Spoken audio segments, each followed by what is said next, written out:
Hi, I'm Tony Wood here with Ben Tyner of Tyner Commercial, and today we're going to be discussing the 7 things to consider when looking at your leasing as a tenant versus purchasing and being an owner-user of a property. A good first step would be to visit our prior video, which is the 8 steps to leasing commercial real estate space. This will help you walk through the considerations that you'll need in your next 5 years at whatever location you'll be looking for. So that's really important. The 8 steps to leasing helps you determine the proper facilities that you need, parking, the culture of your space, and once you've got that understood, you can start looking at lease versus ownership comparisons. Now keep in mind, when you're comparing leasing versus owning, there's a broad spectrum of things to look at, including what type of lease you're currently utilizing in your space. Is it full service, gross, triple net? And coming to a net number on ownership and all the things involved getting to that, which we'll do in this video today. This is a subject that's very near and dear to my heart. We really enjoy transforming a company from a tenant to an owner when appropriate, because the opportunity to control your own destiny, to be your own landlord, gain equity while paying your rent, not to mention certain other types of investment considerations that a company can utilize depending on the size and structure, are all very powerful opportunities for businesses and individuals who own those businesses. So first of all, we're going to look closely at what kind of lease do you typically have. If you're in a full-service office building, there are a lot of expenses that are already built into that. So you need to net that out and net it down to compare to a payment price per square foot. Things like principal reduction, tax considerations, your down payment, what the opportunity cost may be in obtaining that down payment via capital in the business or other sources, and of course return on investment in capital markets are all things that you're going to consider as you go forward in this process. There's a myriad of different accounting softwares that you can use to actually compare your lease versus own costs, and we're happy to go through those with you. This video doesn't have enough time to go through all those details of the analysis, but we do want to go through a few more general points which will help you make the decision. The next one I want to talk about is the impact of owning the real estate on you emotionally. It is nice to be able to control your property, and you actually can control your rental rate. These are things that you lose when you're leasing space. However, if your business is one that may be expanding quickly or would need different sizes, you may actually enjoy having a lease where someone else bears the risk of buying and owning and absorbing the cost of vacancy for larger spaces. So this is another piece that you would want to consider. Just to elaborate a little bit on what Ben spoke about, the emotional versus business considerations of owning your own building, there are many different ways to approach it. And I think, as we've said already, being able to control your own destiny, control your lease rate, expansion, contraction opportunities when you own are different than when you're leasing. And at the same time, at the end of the day, you're paying yourself and building equity, and that's an important thing to be looking at.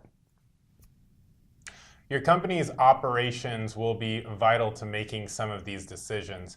One of the things to consider is the stability of your company. Are you expanding? Are you opening multiple locations? Or do you have one location that's growing larger? In this case, you would want to consider market conditions if you're expanding into other markets, or in conditions within the market that you're in if you have one larger primary location. You also may be very stable. It may be that for the last 10 years you've been about the same size. You have figured out how to keep your costs at a good place, and you provide a great service, and this is pretty stable. This is what you want. This would be a longer term location. That's another place.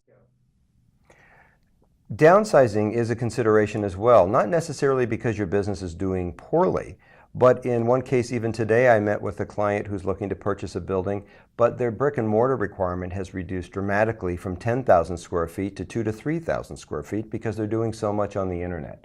And therefore, they are looking, they realize that the work they'll be doing in the foreseeable future is going to be based more on that type of marketing. So they're really switching from an office showroom setting to strictly office.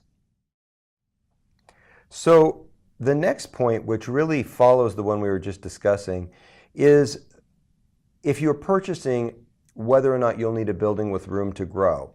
And if that is a situation where, let's say, you need 10,000 feet and really you see in the next 2 to 3 to 5 years you might need twice that amount.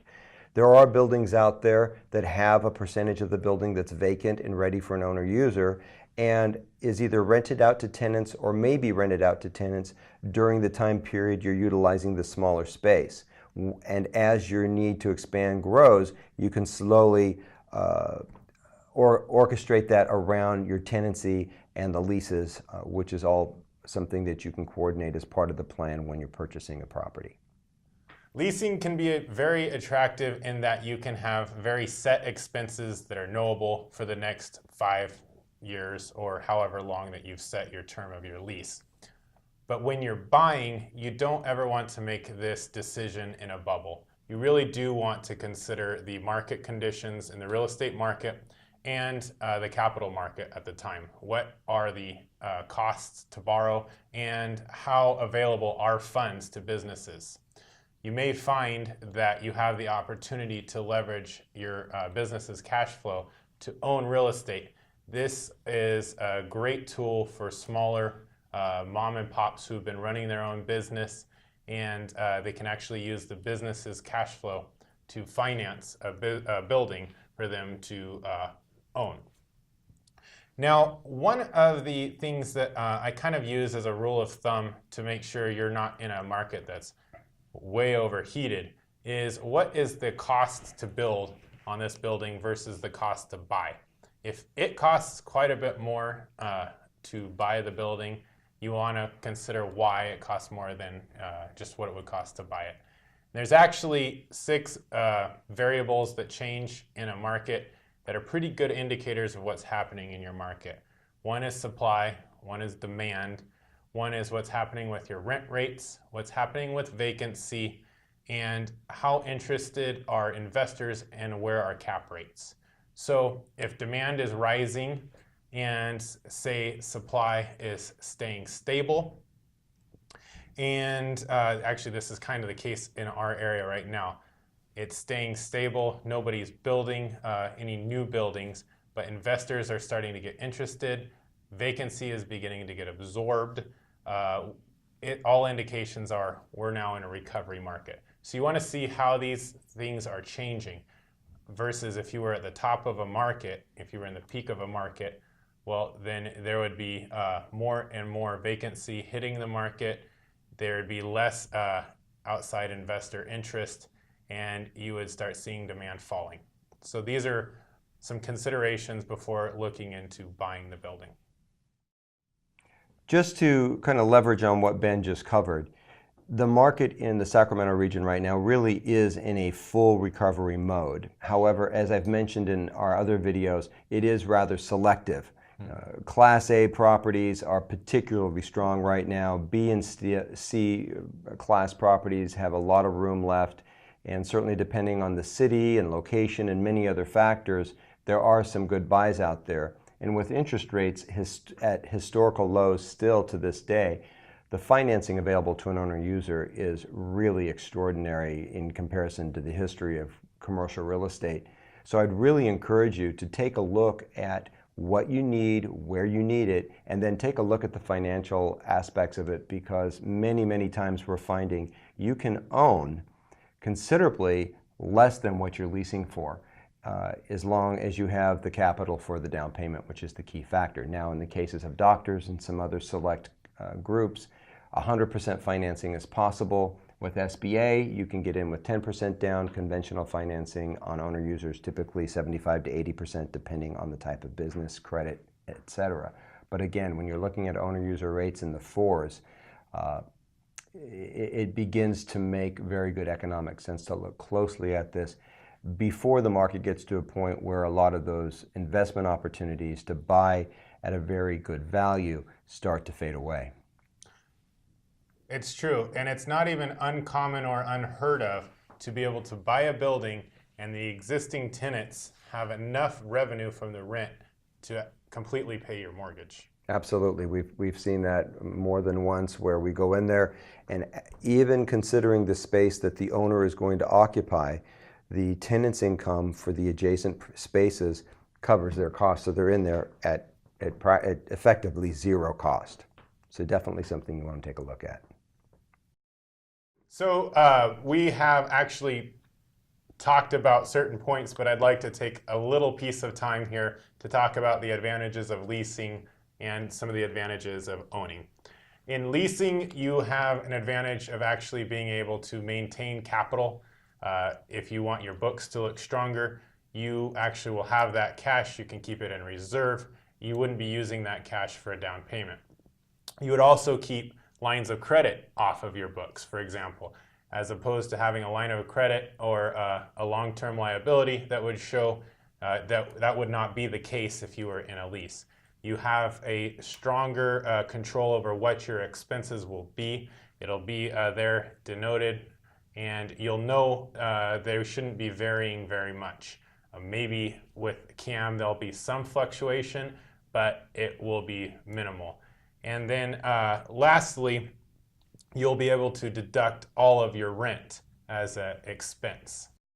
Some of the advantages of commercial real estate ownership are the fluctuation of market rents. You now become immune to them. You own the building, you can have a constant rent. You don't have to have this rent increase that happens at the end of your lease.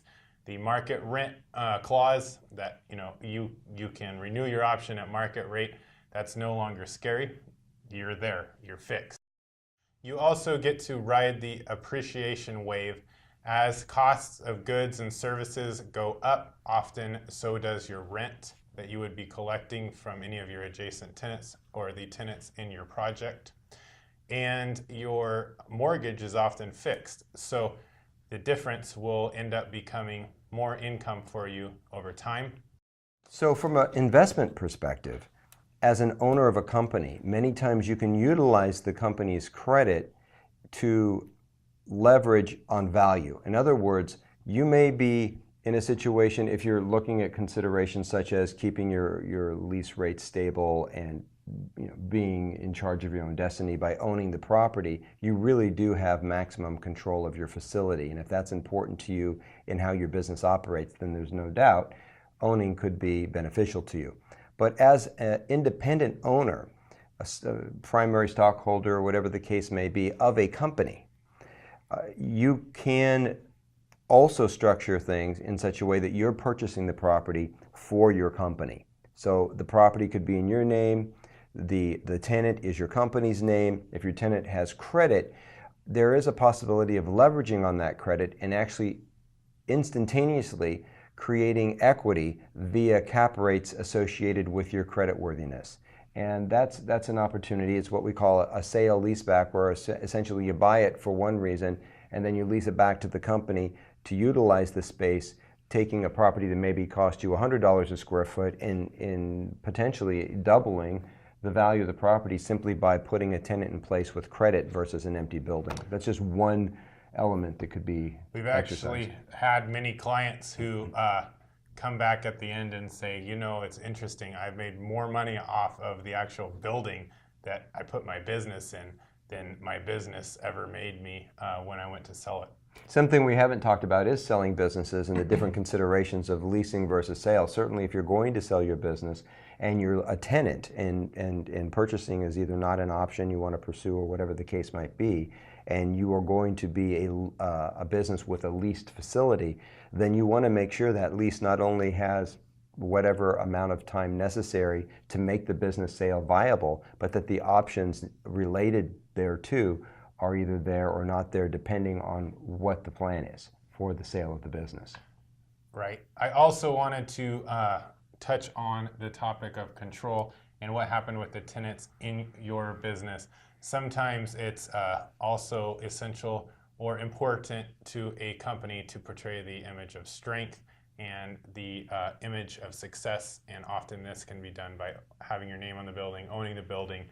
But you can also control the other uses that are allowed in the project, and sometimes this is really valuable to a business. So if you may want to consider, who else do you want around you? Is there a synergy? And you can actually help create that when you own the entire project. A project I'm working on right now in Roseville is a situation where we have a variety of vet practices coming together in one location with an outside yard in a retail setting that is quite unique and really sets them apart from their competition. These are the kind of opportunities that really come from ownership. We understand that each business has different functional needs and operational needs that should be considered in the layout of your property, as well as a culture and an image that need to be portrayed. Exactly, Ben. If you would like an individual analysis, lease versus own analysis for your company, just call or write us, let us know. We'd be happy to provide that to you. Send us your questions, subscribe to the link below so that you don't miss any of our future videos. And you can find our videos here on this channel or at our website, tynercommercial.com. Thanks for watching.